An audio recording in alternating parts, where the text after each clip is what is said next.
I'm Richard, Hi, I'm Cam. and we just took a 3-day trip up the Dinosaur National Monument, and the reason we chose to go there is because it was recommended by Butler Maps, a gold standard route, and they've never let us wrong. Man, we found that gold standard route and we found a hell of a lot more to ride too. No question. So we were having a great ride up, some really cool paved roads, then some really neat secluded dirt roads, and all of a sudden the back end started to feel pretty squishy. It was pretty obvious. I was riding behind, he was on this BMW, and I could see just flat tires. So we pull over, we check it out. We got really lucky. We actually had a flat tire repair kit from my first client 8 years ago, Dan Dickey in Southeast Tennessee, and we've carried this with us on every trip and never had to use it, but thank God we had it. We thought we were gonna have to cancel the trip. We thought we were gonna get a truck and pull out. We'll have to shout out to Dan Dickey on the video. Did the flat tire repair on site. It worked really well, as you can see, and we were on our way. It was really simple. And one other thing, if we can do it, anybody can do it. Get these repair kits. I mean, literally. Yeah.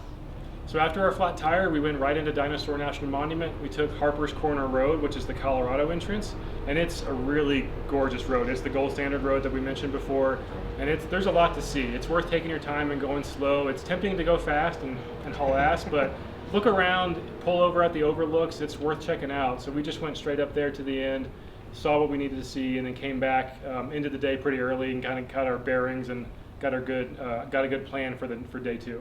Yeah. And day two, right off the bat, we found some really cool stuff. The best thing about these bikes, hands down, is the versatility. Paved road to dirt, no problem. Yeah, so I was on the newer and much better off-road KTM 1190 Adventure R. We go by this, dirt bike play area and couldn't resist. And that is what's so cool.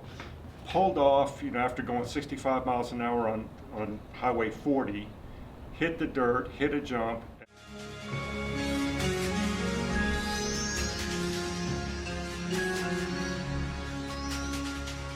And as you'll see, just had a ball from there on the same bike that had gotten us all the way up there. That's what it's all about. Most of you guys know that feeling. It's like, holy mackerel, I want to hit that. Did, had a ball, got back on the paved road at 65 miles an hour, went on our trip. Yeah. Pretty cool. A tiny detour, but it was well worth it, and it's a no-brainer. It's just nice to have the freedom to be able to say, hey, look, let's just take put on the turn signal, go off in the dirt, and just rip, and then go back on your way. Check out the views in the background. Incredible in this little playground. Yeah. Really neat.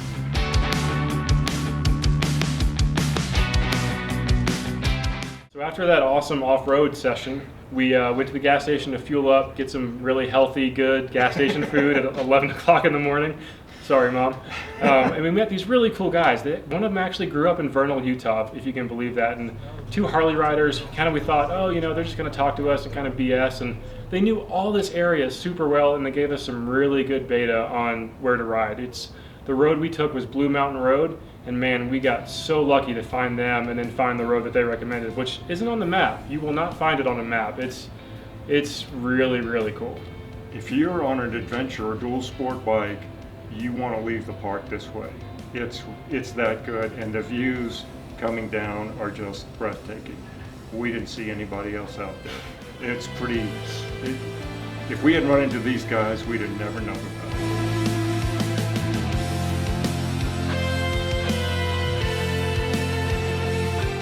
Just inside the Utah line, coming from Colorado, going into Utah, so going east to west. Mm-hmm. It would be on the left in that case.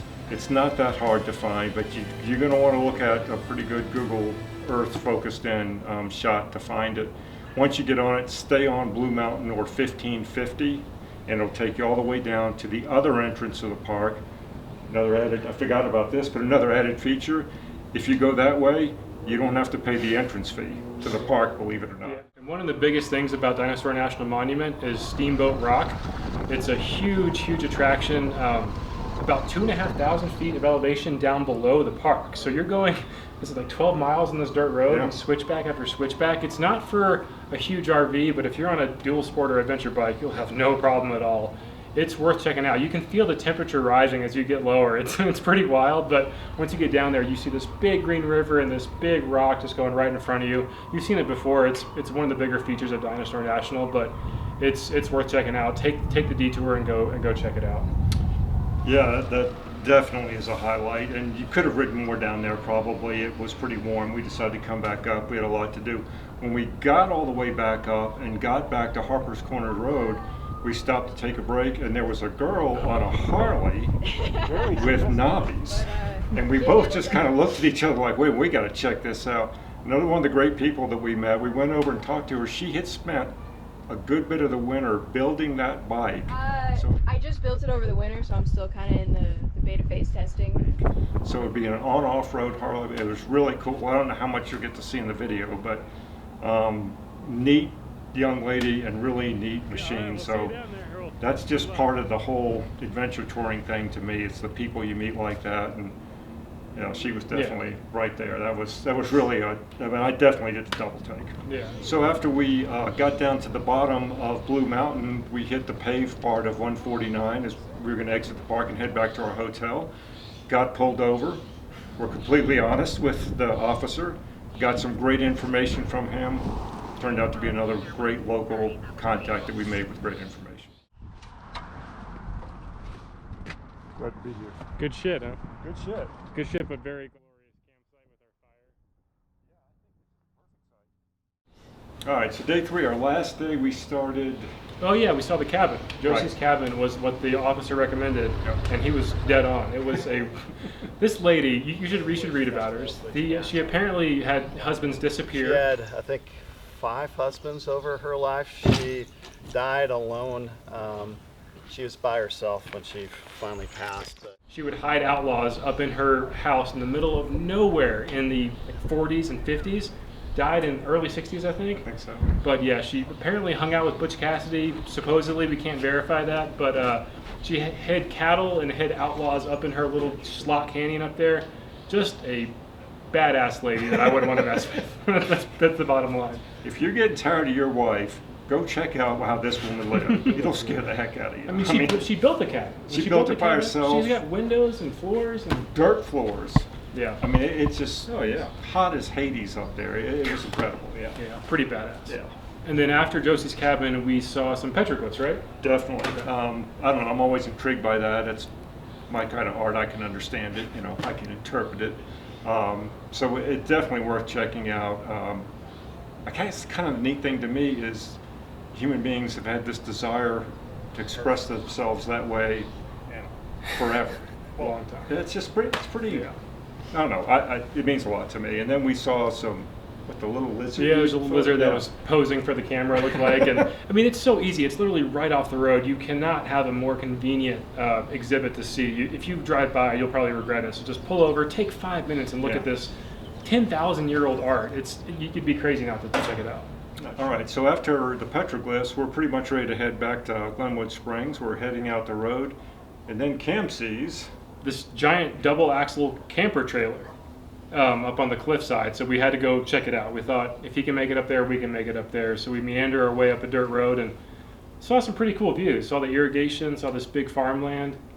Yeah, it was, again, one of the great things about these bikes. You see something intrigues you, you follow the road, always curiosity leading you on, get to this incredible view. So we're just standing up there looking, and then we see something that's even more intriguing.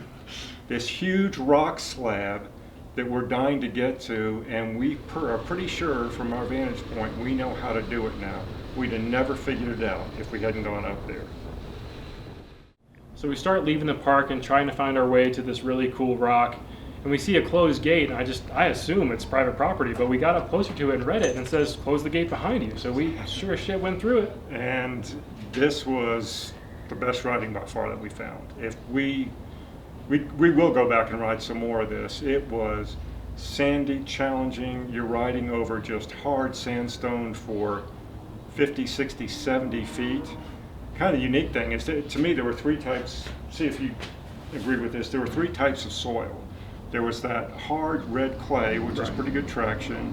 There was sandstone, which was incredibly good traction. And then it's just sand, which is horrifying. So it could be really challenging at times when you hit that sand. I mean, it's 3, 4, 5 inches deep, but it was really neat. And again, hardly anyone back there.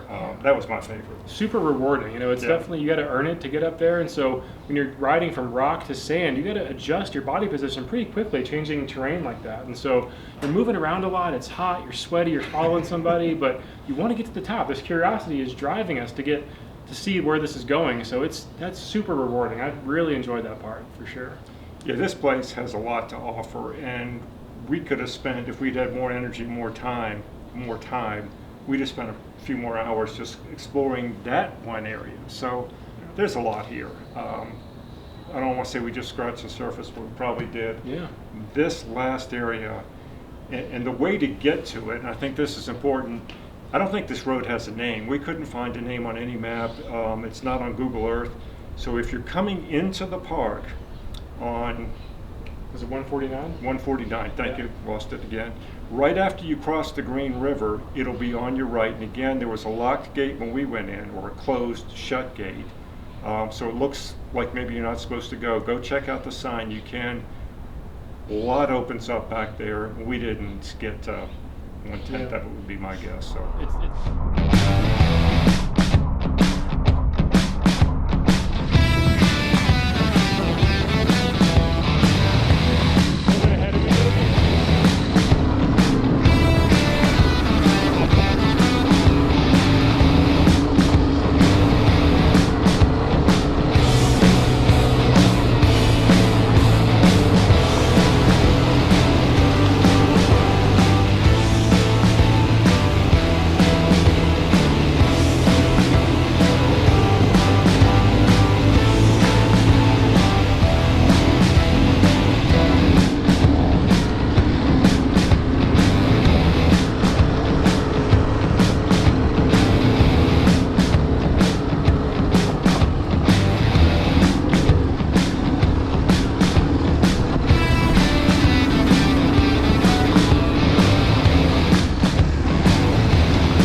As he said, I didn't see a name of this road at all. I think it's just an unnamed dirt road. So if you check your odometer, it's 7.5 miles exactly from the Utah Park entrance, the Utah side.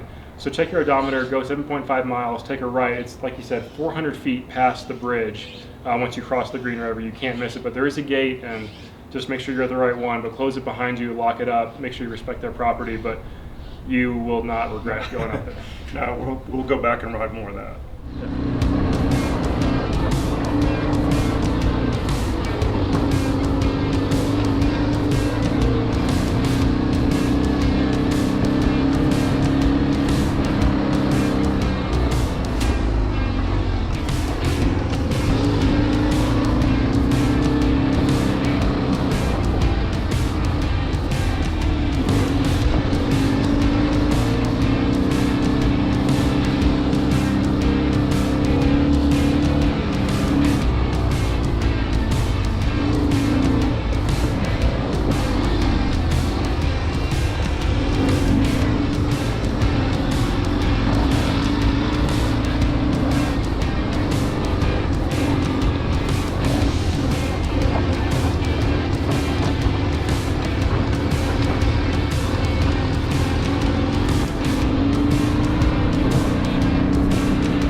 But this bike held up, huh?